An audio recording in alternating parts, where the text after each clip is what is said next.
క్రీస్తునందు మాకు అత్యంత ప్రియులైన మీ అందరికీ కూడా లివింగ్ గాడ్ మినిస్ట్రీ తణుకు నుండి ప్రత్యేకమైనటువంటి వందనాలు తెలియజేస్తా ఉన్నాను. ఆదికాండము 18వ అధ్యాయము 14వ వచనం, యెహోవాకు అసాధ్యమైనది ఏదైనా ఉన్నదా?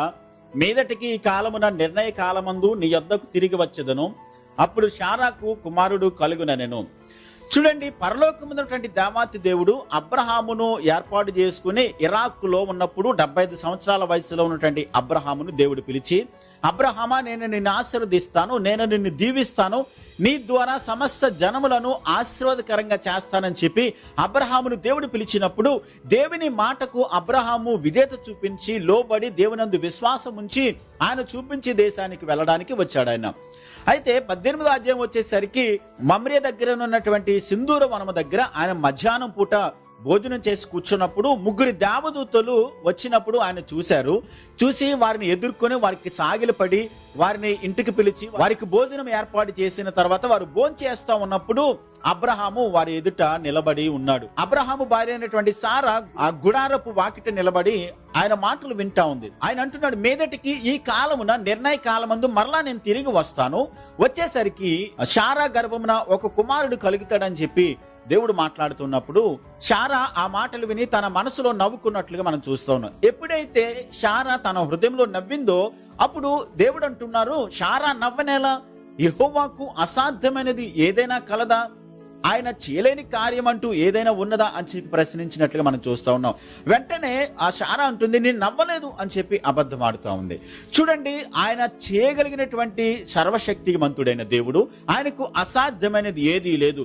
ఆమె శారా అనుకుంటుంది, నేను పిల్లలు కనడానికి కూడా నాకు స్త్రీ ధర్మము నిలిచిపోయింది, నా భర్త చూసినట్లయితే చాలా వృద్ధాప్యంలో ఉన్నటువంటి వ్యక్తి, ఇలాంటి మాకు మరలా బిడ్డలు కలిగేటువంటి అవకాశం ఉందా? మరలా నాకు సుఖం కలుగుతుందా అని చెప్పి శారా మాట్లాడుతున్నట్లుగా మనం చూస్తూ ఉన్నాం. మనం గమనించవలసినటువంటి విషయం ఏంటనంటే, రోమీయులకు రాసినటువంటి పత్రిక 4వ అధ్యాయము 18 నుండి 21 వచనాలు గనక మనం చదివినట్లయితే, నీ సంతానము ఎలాగుండునని చెప్పిన దానిని బట్టి తాను అనేక జనములకు తండ్రి అగునట్లు నిరీక్షణకు ఆధారం లేనప్పుడు అతడు నిరీక్షణ కలిగి నమ్మెను, మరియు అతడు విశ్వాసమునందు బలహీనుడు కాక రమారమి 100 ఏండ్ల వయసు గలవాడై ఉండి అప్పటికి తన శరీరము మృతతుల్యమైనట్టును శారా గర్భమును మృతతుల్యమైనట్టుగాను ఆలోచించెను గాని అవిశ్వాసము వలన దేవుని వాగ్దానమును గూర్చి సందేహింపక దేవుని మహిమపరిచి ఆయన వాగ్దానం చేసిన దానిని నెరవేర్చుటకు సమర్థుడని రూఢిగా విశ్వసించి విశ్వాసం మూలమున బలము పొందెను. చూడండి, దేవునికి అసాధ్యమైనది ఏదీ లేదు అనేటువంటి సత్యాన్ని వాక్యం మనకి స్పష్టంగా చెబుతుంది. ఆది కాండంలో రాయబడినటువంటి మాటతో పాటుగా ఇంచుమించుగా 8 సార్లు దేవునికి అసాధ్యమైనది ఏదీ లేదని అనే మాట 8 సార్లు రాయబడింది బైబిల్ గ్రంథంలో. అంత స్పష్టంగా దేవుడు వ్రాయించాడనంటే, సర్వలోకాన్ని సర్వ సృష్టిని కూడా ఇది కలుగుగాక, భూమిని ఆకాశాన్ని అందలి సమస్తాన్ని కూడా కలుగుగాక అనేటువంటి తన నోటి మాట ద్వారా సమస్తాన్ని సృష్టించినటువంటి దేవాతి దేవుడు, మన కాలగతులు ఆయన స్వాధీనములో ఉంచుకున్నటువంటి దేవాతి దేవుడు, ఏదినన్నా ఏం జరగబోతుంది, ఏది మన జీవితాలలో సంభవించబోతుందో సమస్తాన్ని ఎరిగినటువంటి సర్వజ్ఞాని అయినటువంటి దేవాతి దేవుడు, ఆయనకు అసాధ్యమైనది ఏదీ లేదని లేఖనాలు స్పష్టంగా చెబుతున్నాయి. కాబట్టి ఈ రోజున దేవుని బిడ్డలుగా మనం నేర్చుకోవాల్సిన ప్రాముఖ్యమైన సత్యం ఏంటంటే, ఆయనకు అసాధ్యమైనది ఏదీ లేదు. చూడండి, శారా గర్భము మృతతుల్యమైంది. అబ్రహాము ఇంకా పిల్లలను కనడానికి ఏ మాత్రము కూడా అవకాశం లేనటువంటి పరిస్థితిలో ఉన్నటువంటి ఆ కుటుంబాన్ని దేవుడు జ్ఞాపకం చేసుకుని నిరీక్షణకు ఆధారం లేనటువంటి సమయములలో దేవుడు నమ్మకాన్ని పుట్టించి వారి జీవితాలలో కార్యం జరిగించినట్లుగా మనం చూస్తూ ఉన్నాం. ఈ రోజున వాక్యాన్ని వింటున్నటువంటి మీలో ఎవరైనా ఒకవేళ మా జీవితాలలో వచ్చినటువంటి ఈ కష్టం, ఈ ఇబ్బంది దేవుని దగ్గరికి తీసుకొచ్చినప్పుడు ఆయన చేయగలడో లేదో, ఆయనకు సాధ్యమవుతుందో లేదో, ఈ పని దేవుని దగ్గర మనకు అవుతుందంటారా, జరగదేమో అని చెప్పని ఒకవేళ అవిశ్వాసముతో, ఒకవేళ అపనమ్మికతో, ఒకవేళ దేవుని మీద అనుమానంతో ఉన్నట్లయితే దేవుని సేవకునిగా నేను తెలియజేసేది ఏంటంటే, దేవుని వాక్యం ఏమని చెప్తుందనంటే, నేను ఉన్నవాడను, అనువాడను, సమస్తమును చేయగలిగిన దేవుడను, సర్వశక్తి కలిగిన దేవుడను అని చెప్పి దేవుని వాక్యం మనకి సెలవిస్తూ ఉంది. ఆయన చేయలేని కార్యం అంటూ ఏదీ లేదు. ఉన్న వాటిని లేనట్టుగాను, లేని దానిని ఉన్నట్టుగా చూడగలిగిన సర్వశక్తి కలిగిన దేవుణ్ణి మనం కలిగి ఉన్నాము. సంపూర్ణంగా దేవుని మీద మనం ఆధారపడినప్పుడు, సంపూర్ణంగా దేవుని వైపు మనం చూసినట్లయితే ఆయన చేయలేని కార్యం అంటూ ఏదీ లేదు. తప్పకుండా ఆయన చేయగలడు. నమ్ముట నీ వలనైతే నమ్మువానికి సమస్తము సాధ్యమే అని దేవుని వాక్యం మనకి స్పష్టంగా చెబుతుంది.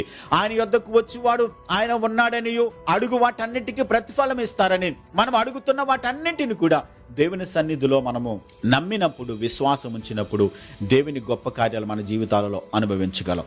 అంత మాత్రమే కాదు, ఒక మాట నేను జ్ఞాపకం చేస్తాను. కొన్ని సందర్భాల్లో దేవుని సన్నిధికి వచ్చి మనం ప్రార్థన చేసినప్పుడు మనకు వచ్చినటువంటి సమస్య కానివ్వండి, ఇబ్బంది కానివ్వండి, క్లిష్టమైన పరిస్థితులు గుండా మనం వెళ్తున్నప్పుడు, ఒకవేళ ఈ సమస్యను దేవుని దగ్గరికి వచ్చి ప్రార్థన చేసేటప్పుడు నిజంగా దేవుడి కార్యం చేస్తారా, దేవునికి ఇది సాధ్యమవుతుందా అని చెప్పి మన హృదయాలలో ఒకవేళ అనుమానం ఉన్నట్లయితే, అవిశ్వాసం ఉన్నట్లయితే, మన హృదయాలలో దాన్ని అలాగే ఉంచుకోకుండా దేవుడి దగ్గరికి వచ్చి యథార్థ హృదయంతో ఒప్పేసుకున్నట్లయితే యథార్థ హృదయాలను దేవుడు ప్రేమిస్తారు.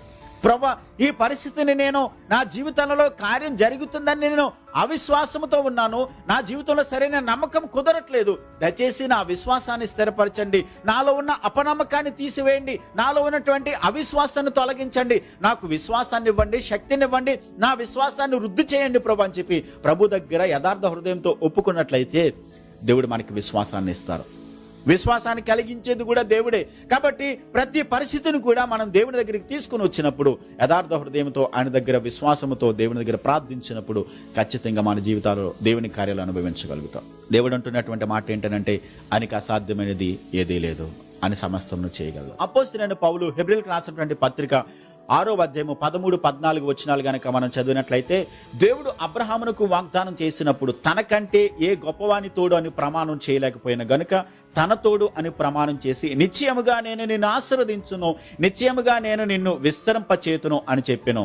15వ వచనములో ఆ మాట నమ్మి అతడు ఓర్పుతో సహించి ఆ వాగ్దాన ఫలము పొందెను. చూడండి, అబ్రహాముతో దేవుడు వాగ్దానం చేసినప్పుడు, అబ్రహామా నేను నీకు సంతానాన్ని ఇస్తాను, బిడ్డనిస్తాను, నీ సంతానం ద్వారా సమస్త జనములను ఆశీర్వాదకరంగా చేస్తానని చెప్పి దేవుడు అబ్రహాముతో తన తోడని చెప్పి ప్రమాణం చేసినట్లుగా మనం చూస్తున్నాం. దేవుని కంటే గొప్పవారు మరొకరు లేరు. మనం సాధారణంగా కొన్ని సందర్భాల్లో కొంతమందికి మాటలు ఇచ్చేటప్పుడు అమ్మ తోడు ఖచ్చితంగా ఇది నెరవేరుస్తానని చెప్పి మాట్లాడతాం, నాన్న తోడు అని చెప్పి, లేకుంటే బిడ్డల తోడని ప్రమాణం చేస్తాం. అబ్రహాముతో దేవుడు వాగ్దానం చేస్తున్నప్పుడు, ప్రమాణం చేస్తున్నప్పుడు తనకంటే గొప్పవారు మరొకరు లేరు కాబట్టి దేవుడే తన నెత్తి మీద చేయపెట్టుకుని అబ్రహాముతో దేవుడు వాగ్దానం చేస్తా ఉన్నారు. అబ్రహామా, నేను నీకు ఇచ్చినటువంటి వాగ్దానాన్ని నేను ఖచ్చితంగా నెరవేరుస్తాను, ఒకవేళ దానిని నెరవేర్చలేకపోయినట్లయితే నేను చచ్చిన వానితో సమానమని అర్థం వచ్చేటట్టుగా దేవుడు అబ్రహాముతో ప్రమాణం చేస్తా ఉన్నారు. ఒక్కసారి మీరు ఆలోచించండి, ఆయనకి అసాధ్యమైనది ఏదీ లేదు, ఆయన చేయలేని కార్యం అంటూ ఏదీ లేదు. ఆయన మాట ఇచ్చి దాన్ని ఖచ్చితంగా నెరవేర్చగలిగినటువంటి దేవాతి దేవుడు. అబ్రహాముతో ఈ ప్రమాణం చేయడానికి గల కారణం ఏంటో తెలుసండి. అబ్రహాము విగ్రహాలను ఆరాధించుకుంటూ అన్య సాంప్రదాయాలు కలిగినటువంటి అబ్రహామును దేవుడు పిలిచి అతని జీవితంలో నమ్మకాన్ని కలిగించడానికి దేవుడు ఈ విధంగా ప్రమాణం చేస్తా ఉన్నారు. తన తోడు అని ప్రమాణం చేశారు. సాధారణంగా మనము అమ్మ తోడు, నాన్న తోడు అని ప్రమాణం చేసేటప్పుడు ఒకవేళ ఆ మాట నెరవేర్చకపోతే అమ్మ చనిపోయినట్లే అని అర్థం. కాబట్టి దేవుడు కూడా అదే చెప్తున్నారు, తన తోడు అని చెప్పి ప్రమాణం చేస్తున్నారు.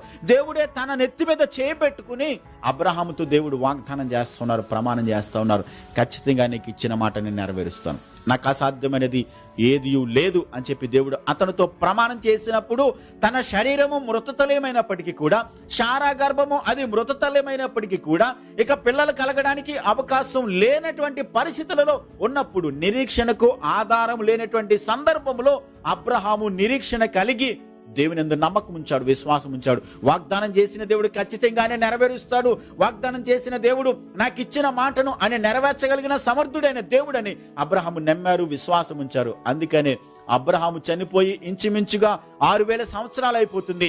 ఈ రోజున యూదులకు, ఈ రోజున ముస్లింలకు, అలాగే క్రైస్తవులకు కూడా అబ్రహాము తండ్రిగా ఎన్నిక చేయబడడానికి గల కారణం ఏంటనంటే దేవుని మాటను నమ్మాడు, దేవుని మాట మీద విశ్వాసం ఉంచారు అబ్రహాము. దేవుని వాగ్దానాల మీద విశ్వాసం ఉంచి, నమ్మకం ఉంచి ఈ రోజున పితరులకు తండ్రిగా, అంత మాత్రమే కాదు విశ్వాసులకు తండ్రిగా ఈ రోజున అబ్రహాముని గురించి మనం మాట్లాడుకుంటున్నాం. కాబట్టి ఈ రోజున మన జీవితాలలో ఎలాంటి పరిస్థితినైనా మనం ఎదుర్కొంటూ ఉండవచ్చు. కానీ వాగ్దానం చేసిన దేవుడు ఖచ్చితంగా ప్రతి మాటను నెరవేర్చగలిగిన సమర్థుడైన, శక్తిమంతుడైన, జీవము కలిగిన, జీవిస్తూ ఉన్నటువంటి దేవుణ్ణి మనం ఆరాధన చేస్తూ ఉన్నాం. మనం సాధారణంగా కొన్ని సందర్భాల్లో మాట ఇచ్చి నేను ఖచ్చితంగా ఇది నెరవేరుస్తాను, ఇది చేస్తానని చెప్పి మనం ప్రమాణం చేస్తాం, మాట ఇస్తాం. కానీ కొన్ని సందర్భాల్లో మనకు కుదరినప్పుడు అయ్యో నేను అప్పుడు అలా అన్నాను కానీ ఇప్పుడు నేను చెయ్యలేనని చెప్పి మన మాటను తప్పించుకుంటాం. కానీ దేవుడు మాత్రం అలా చేసే దేవుడు కాదు. ఒక్కసారి మాట ఇచ్చి దాన్ని ఖచ్చితంగా నెరవేర్చగలిగిన సమర్థుడైన దేవుడిని మనం కలిగి ఉన్నాం. కాబట్టి మనకున్నటువంటి పరిస్థితులలో దేవుని మీద నమ్మకం ఉంచలేకపోతున్నామేమో. దేవుడు అంటున్నారు, నాకు అసాధ్యమనేది ఏదీ లేదు, నేను సమస్తమును చేయగలను, సమస్తమును సాధ్యపరచగలనని చెప్పి దేవుడు మనతో మాట్లాడుతున్నారు. ప్రతి పరిస్థితుల్లో దేవుని మీద విశ్వాసం ఉంచుదాం, దేవుని మీదనే ఆధారపడడం నేర్చుకుందాం. సంపూర్ణంగా ఆధారపడడం, మనకి నమ్మకం ఉంచడం మనకి చేతనైనట్లయితే ఖచ్చితంగా మన జీవితాలలో దేవుని కార్యాలు అనుభవించగలుగుతాం. చిన్న ప్రార్థన చేసుకుందాం. ప్రేమ కలిగిన తండ్రి, మీకు అసాధ్యమైనది ఈ లోకంలో ఏదీ లేదు ప్రభువా. సమస్తమును సాధ్యపరచగల దేవుడవు. సర్వలోకాన్ని సృష్టించక ముందే, జగత్తు పునాది వేయబడక ముందే మమ్మలను మీ కుమారులుగా, మీ బిడ్డలుగా, మీ సొత్తుగా ఏర్పాటు చేసుకున్నారు ప్రభువా. తండ్రి నాయన, మాకేది కావాలో, మాకేది అవసరతగా ఉన్నదో సమస్తాన్ని మీరు సిద్ధం చేసి ఉంచారు.